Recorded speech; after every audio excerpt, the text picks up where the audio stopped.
Hello everyone. Yesterday, we learned how to download and install CapCut. In today's episode, we'll explore the CapCut interface. Understanding the interface will make video editing easier and more efficient. So, without further delay, let's get started.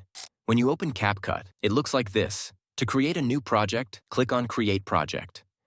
Once you click it, your CapCut project will open. After opening the project, you'll see that the interface has four main sections. Media panel.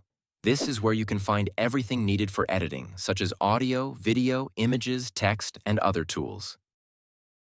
Preview panel. The center section shows a preview of your edits. Whatever changes you make, you can see them here. Effect control panel. This section lets you control and adjust effects for your video. Timeline panel. This is the large area at the bottom where you organize and arrange your videos, effects, texts, and other elements sequentially. You can also customize the interface according to your preference. To do this, go to the menu at the top.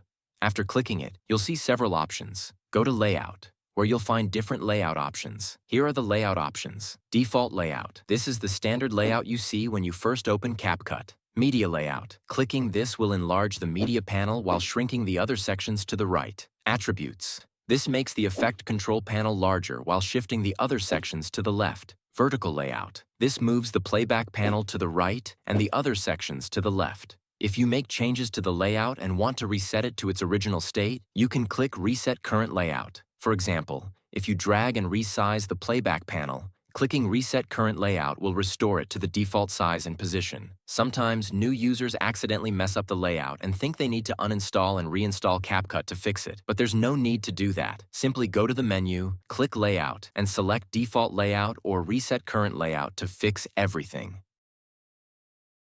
Here's something interesting. CapCut doesn't have a manual save option like many other editors. It automatically saves your project, so you don't need to save it repeatedly while editing. However, you should name your project to easily find it later. To name your project, go to the top of the interface, double-click on the project name field, and type your desired name.